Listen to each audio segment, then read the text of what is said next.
Bom dia, boa tarde, boa noite e boa madrugada também para quem for assistir esse vídeo aqui pelo meu canal Abia Yala, isto é Comunicação Popular, Nômade e Pluriversal.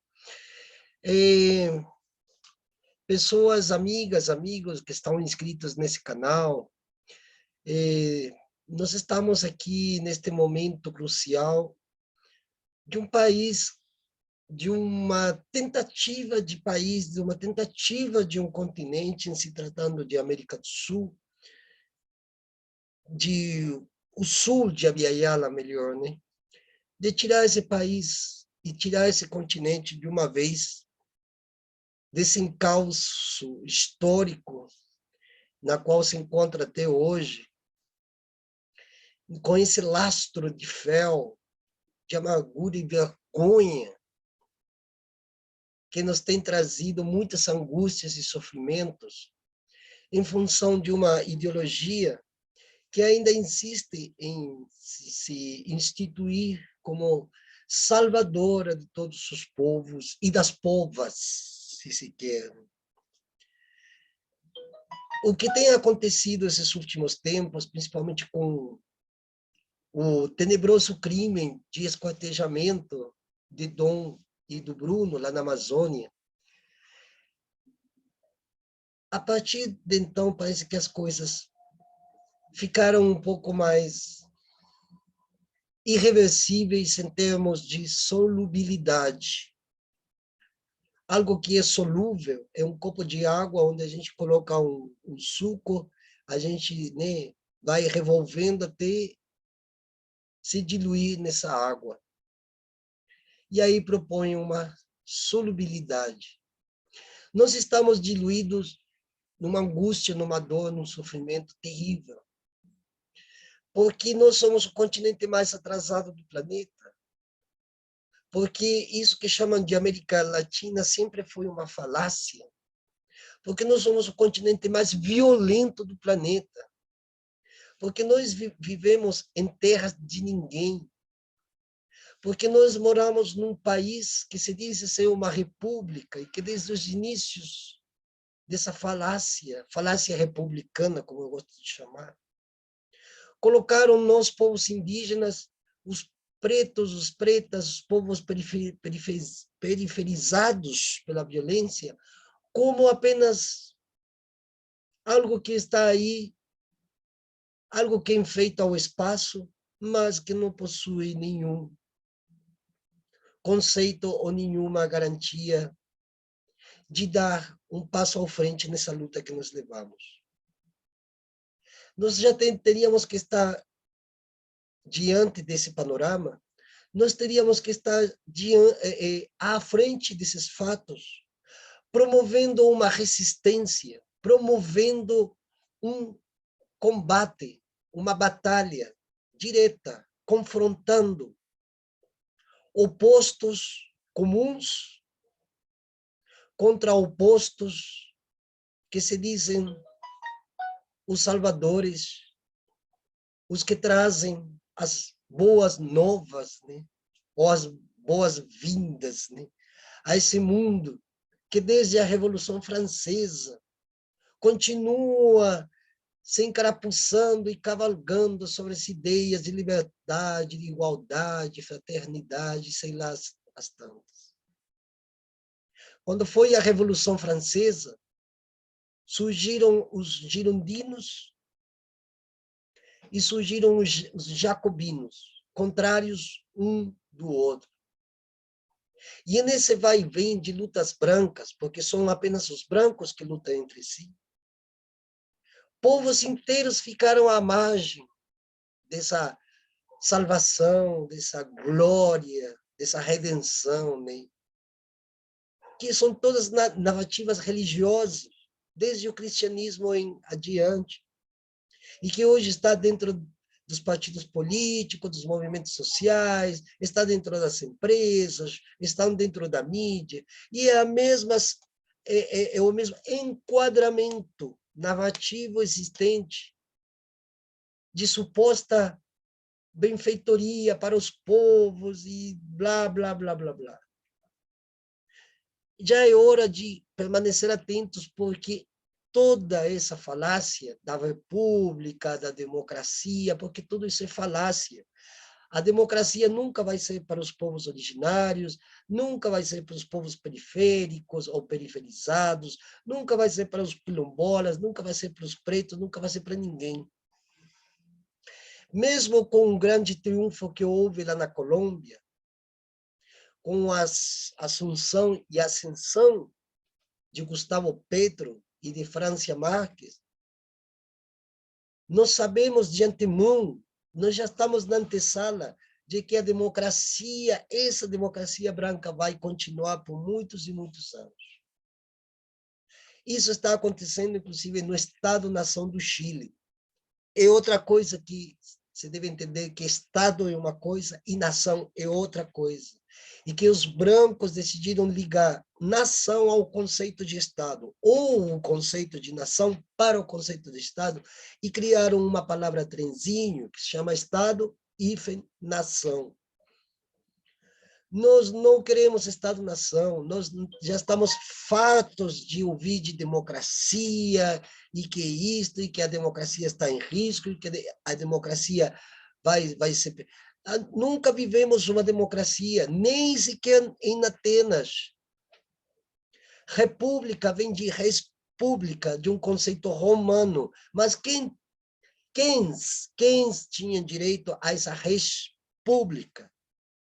Senão apenas aqueles que tinham a linhagem igual à aristocracia, linhagem igual burguesia, linhagem igual elites, somente para elas.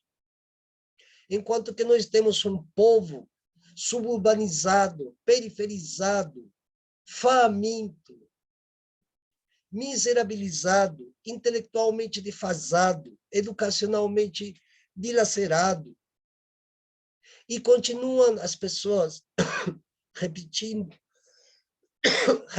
ladainhas que já nem eles mesmos estão acreditando mais. Nós estamos vivendo uma política do crime organizado em tudo isso que chamam de América Latina. Aliás, América e América Latina é um conceito do crime. É um conceito do crime, é uma nominação para um novo crime que pode vir a ser perpetrado e que está sendo perpetrado.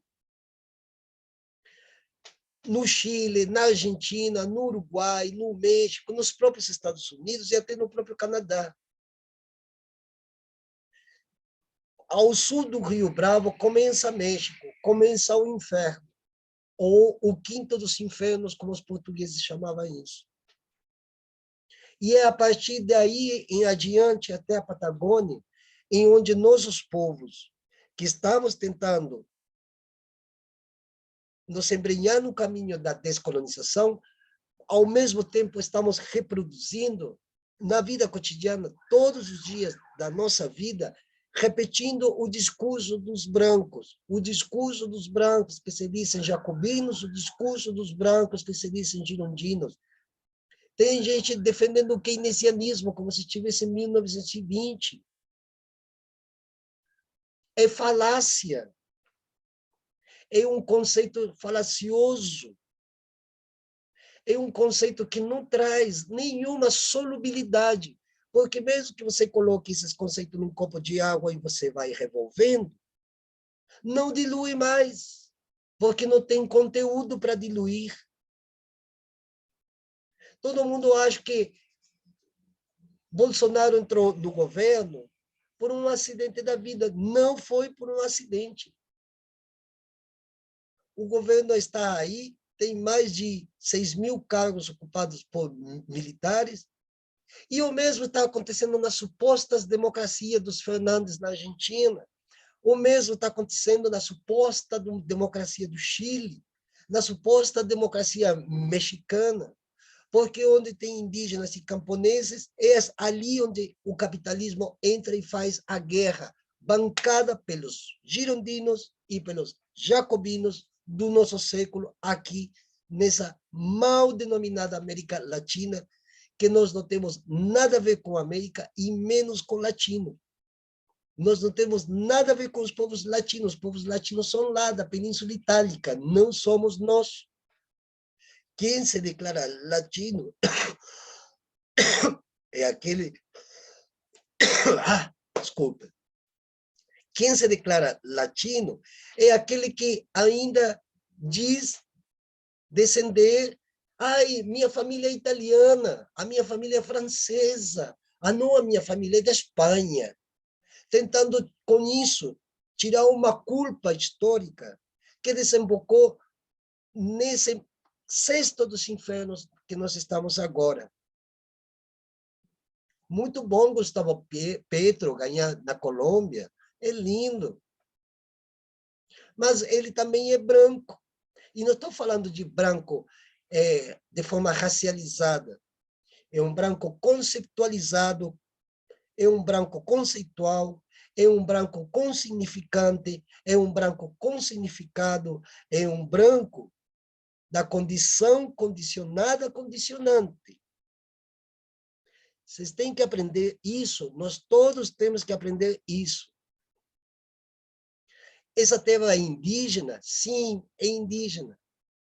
Mas onde estão os povos indígenas, se não para pôr ordem nesse galinheiro? Porque a América é um galinheiro, onde cada galinha de uma espécie diferente diz cacarejar pelo seu ovo.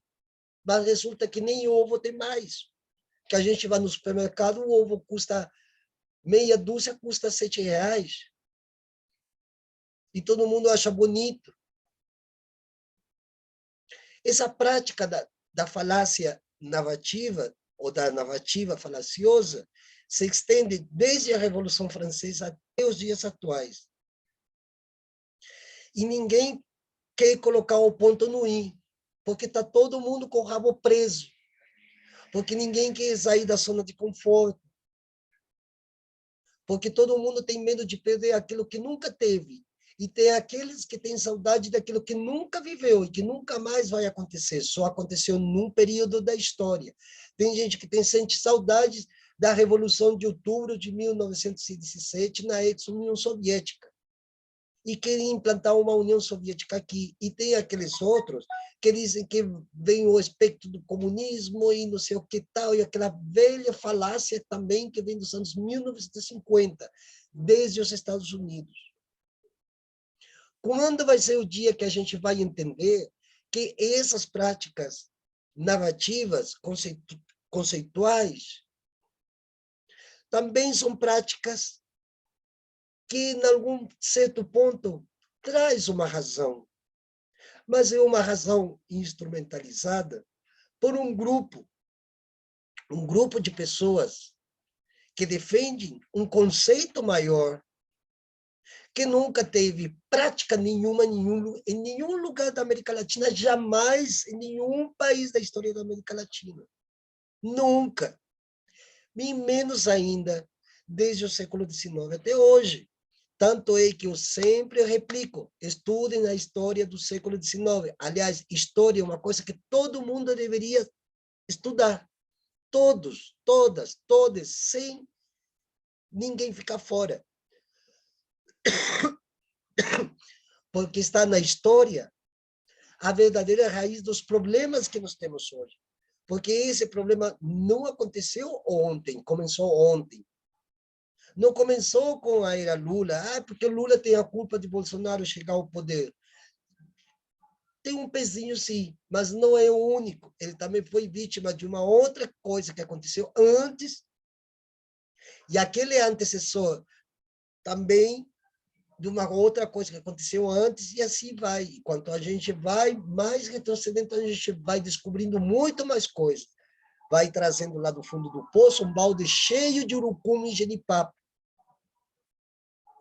Agora, se as pessoas continuam consumindo, as pessoas continuam saindo de carro, as pessoas continuam consumindo as porcarias que passam pela mídia, não tem como, não tem o que fazer. Inclusive, temos parentes indígenas, temos pretos, temos periferizados que copiam exatamente tudo aquilo que os brancos destinaram a ser e que não muda porque eles não querem mudar. Muda para não mudar. A lei não muda porque a lei não quer mudar nada. Reforma agrária. Que reforma se nunca houve sequer um sistema agrário que se diga um sistema agrário decente? Reforma de quê? Da lei de repartição de terras, que acontece também desde finais do século XIX em adiante, e que agora foi tomado pelo crime organizado, porque o crime organizado hoje, o Estado é o crime organizado. Os militares são o crime organizado, a polícia é o crime organizado, e civis são parte do crime organizado. E todo esse sistema da política do crime está intimamente envolvida com as questões legislativas que já foram impostas, inclusive desde a época de Vargas em adiante, que se acelerou mais ainda esse processo. Não tem como sair dessa caixinha se as pessoas não se conscientizam de uma vez que a democracia ela é fajuta desde os inícios dos tempos. Tanto é que o próprio Platão já duvidava da democracia. Por quê? Porque ele mesmo via, na sua época, no tempo que ele viveu, em 365 a.C., as injustiças que aconteciam no próprio território onde ele vivia. E hoje nós estamos vivendo as mesmas práticas de 360, do ano 360 de antes de Cristo. Se não acredita em mim, vai lá nos livros de Platão, leiam os diálogos de Platão, e aí vão descobrir.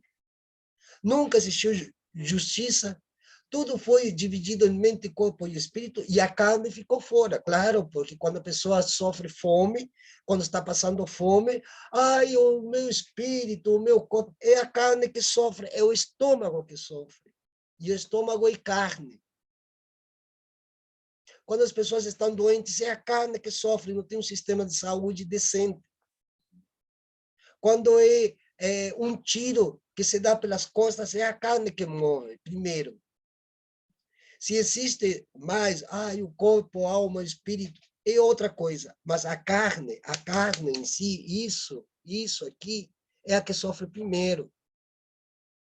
Se a gente não vai perceber que a humanidade começa pelo nosso sistema, nossa nomenclatura humana, não tem como fazer entender logo coisas mais transcendentais da carne, como a questão de uma democracia que deixe de ser essa democracia, ou vamos chamar por outro nome, vamos mudar os conceitos.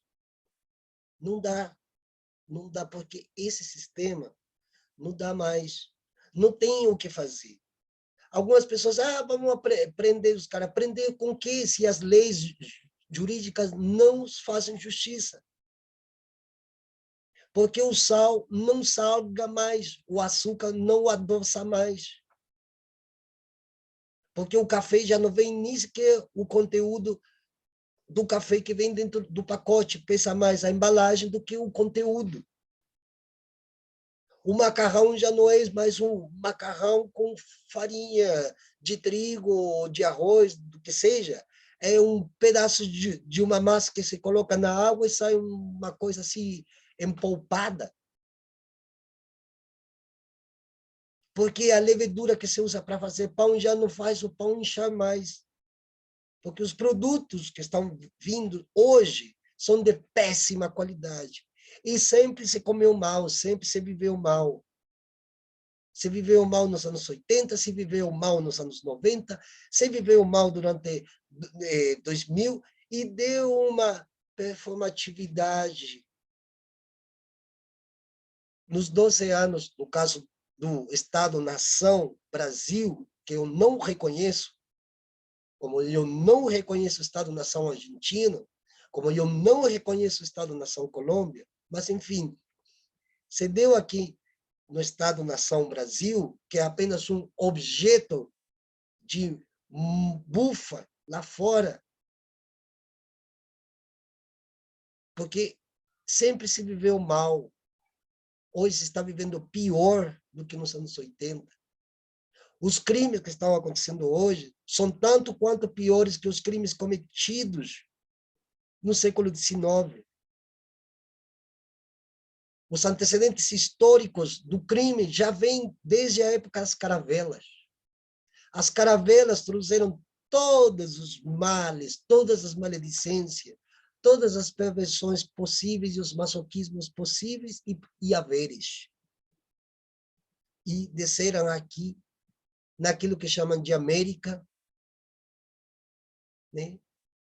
Aplaudindo um sujeito obscuro, um ladrão como Américo Vespúcio. E aí as pessoas veem, não, eu sou latino-americano, não, a América Latina é democrática.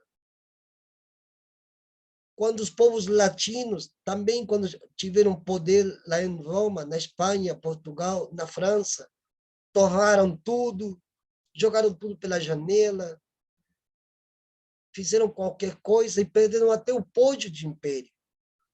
Eram povos tão ruins, mas tão ruins, que tiveram nas mãos um poder imperial, o Império Espanhol, o Império Português, o Império de Roma, e jogaram tudo pela borda. Tão ruins são os povos latinos, que toda a ruindade que nós herdamos aqui é a ruindade que já existia historicamente lá e que eles já tinham feito antes de lá, contra os povos árabes muçulmanos, contra os indianos, contra os chineses, contra tudo aquele que não fosse ocidental e nórdico, principalmente. Hoje nós dizemos, por que os nórdicos vivem tão bem? E, claro, às custas nossas, afinal, nós somos, ainda hoje, povos inferiores. A quem lhe interessa um latino-americano, se nem sequer um próprio latino-americano interessa mais? Interessa como conceito, mas reproduz o discurso que traz,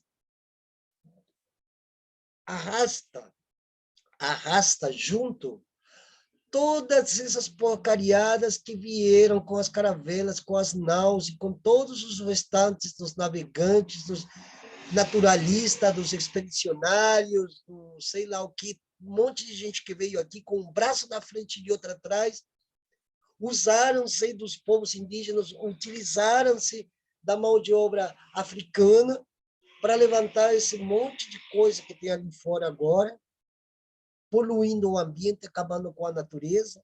E ainda nós ficamos hoje dizendo que a democracia, quando nunca, jamais houve aqui democracia, nunca. Porque nunca houve nenhum regime democrático na América Latina, porque a própria história já diz que a democracia nem lá em Atenas funcionou. Nunca funcionou a democracia em Atenas. Nunca. Por isso chegou o Bolsonaro deles lá na época, que se chamava Alexandre o Grande, que para mim é Alexandre o Destrutor, porque destruiu tudo, igual o Bolsonaro. Igual um monte de Bolsonaros que andam por aí. Bolsonaro tem na Índia, Bolsonaro tem na República Tcheca, Bolsonaro tem na Hungria, Bolsonaro tem na Grã-Bretanha, e o resto são bolsonarinhos à meia, porque ainda fazem o discurso da democracia, porque ainda dizem, porque nós somos democráticos. Quando que os Estados Unidos foi democrático? Quando sempre foi, desde o fim da Segunda Guerra Mundial até hoje, a maior ditadura do mundo. E o Congresso só fica entre republicanos e democratas. E os dois são a mesma coisa, um é espelho do outro, igual esquerda e direita. Um é igual o outro. Um é espelho invertido do outro. Vamos a falar na língua lacaniana. É um artefato que, mediante o pulso do corpo, vai representando em si o que o outro manifesta como contrário. Psicanálise lacaniana. E aí as pessoas esperam, porque essa sociologia da espera está intimamente vinculada a uma questão profética de promessas, de redenções e de glórias que nunca vão vir. Tanto é que quando eu escuto um candidato aí falando, quando eu assumi o poder, acabou o garimpo. Quando o garimpo é uma assinatura de um contrato de 100 anos com empresas da Noruega, da Finlândia, da Dinamarca, da Alemanha, do Canadá, da Austrália, que não vão sair daqui porque tem um contrato. E aí ficam, porque a maioria da população é analfabeta, ficam dizendo, não, quando eu chegar no poder, vou acabar com o garimpo, e a democracia chegará porque ele virá dos céus. Gente, isso é falácia. A democracia funciona na falácia, como assim funcionam os regimes autoritários ou ditatoriais. Porque um é o espelho do outro. A democracia não funciona sequer no Egito, que é de onde realmente provém o termo democracia. Tal como diz o grande historiador egípcio Reqet. A democracia vem de lá. E é nessa função de tentar enganar os povos e transformar um em escravos, porque nós somos escravos. Hoje a escravidão está tão presente como antes da assinatura da abolição da escravatura. No Brasil, na Inglaterra, na Colômbia, no Panamá, no Caribe. E hoje é pior, porque eu conheço gente que trabalha em 3 empregos e vive no mesmo lugar e come a mesma merda de comida e bebe a mesma merda de água. Mas vivemos numa democracia. E alguns brancos dizem que nós temos que tirar esse fulano daí porque a democracia está brigando. Que democracia, gente? Que democracia, por favor, vamos raciocinar como pessoas, como seres humanos que dizemos que somos. Nunca existiu tal de democracia. Não existe. É uma falácia narrativa. Faz parte, inclusive, da arte poética em Aristóteles. Quem já leu Aristóteles sabe que na arte poética está a narrativa para poder fazer da literatura um vínculo na qual a vida se situe como num âmbito de uma realidade factual, vista e vivida, mas de uma forma muito melhor contemplada, com uma dissertativa muito mais bem ajeitada, muito mais bonita, mais floreada, mais colorida, mas que o conteúdo jaz no bojo do próprio conteúdo a questão performativa de um sistema social que engana uma maioria absoluta contra um relativismo político que diz ser da polis grega, mas que a polis grega não se distancia em nenhum momento dos problemas que nós temos aqui, que são idênticos àqueles que tinham lá, desde a história da Grécia e dos próprios helenos e dos mal denominados pré-socráticos, sirvam-se ler Demócrito e Anaximandro, e que hoje vem constituir-se novamente como essa narrativa aristotélica, poética e ainda lacaniana de uma função social que cumpre um tal governo, prometendo uma terra prometida que nunca jamais existiu. Ou se chegou a existir, sempre foi para uns poucos, para 0,5% da população. O resto fica a ver navios. Aliás, nem navios mais temos e nem oceano mais temos, porque está tudo colonizado. Até o oceano tem dono. As rotas marítimas, para quem não sabe, têm dono sim. E os barcos que atravessam por aí têm donos que fazem seus conluios, seus conchavos para poder trafegar por aí. E pagam impostos para ele. Para quem? Para os grandes que nós não conhecemos bem, mas que dominam 85% do planeta. E o capitalismo, aquele velho gordão que sempre engorda cada vez mais, ela vive dessas falácias. Que a república, que a democracia, que a liberdade de expressão. A própria palavra liberdade se situa numa margem onde ninguém mais está livre sequer de nomear a palavra liberdade. Então, qual que é a grande armadilha, se não na própria linguagem colonial? Espanha, Portugal, Itália, França criaram uma armadilha linguística na qual nós ainda, como idiotas, acreditamos que pode vir a ser realidade ou real. Mas é impossível colocar essa narrativa no banco dos réus sem antes nos cerciorarmos de que, em outras épocas passadas, já existiu a mesma narrativa e com a mesma narrativa deram o golpe do baú que sempre os brancos tiveram e sempre deram e continuam dando e vão dar ainda para defender seus privilégios, sua zona de conforto e depois sair por aí vituperando que eles são realmente os únicos salvadores e que o resto deve abaixar a cabeça. Então, pessoal, eu deixo esse vídeo de reflexão aqui para vocês perceberem que se a gente não muda a lógica da narrativa, o que vai vir pela frente, que é uma guerra civil, será apenas uma guerra entre diferentes facções religiosas, que também são facções da política do crime, que hoje reina não somente no Brasil, como em toda essa falaciosa América Latina, porque Américo Vespúcio era também um criminoso e porque os latinos que vieram nas caravelas também eram criminosos. Boa noite.